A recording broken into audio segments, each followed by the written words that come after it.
அவகிட்ட கொஞ்சம் காசு பணம் இல்லாதப்போ அவளினுடைய எல்லா சொந்த பந்தங்களுமே நிறைய அவமானப்படுத்தினாங்க.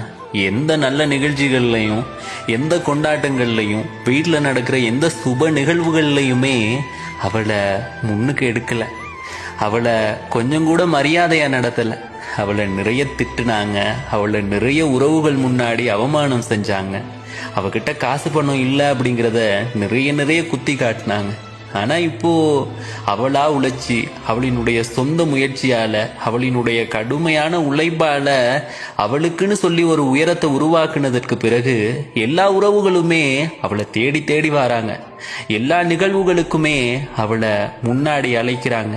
அவளை எல்லா சொந்தங்களுக்கிட்டையும் இவ எனக்கு சொந்தம், இவ என்னுடைய உறவு முறை அப்படின்னு சொல்லி நிறைய புகழ்ந்து தள்ளுறாங்க. ஆனா அது அத்தனையும்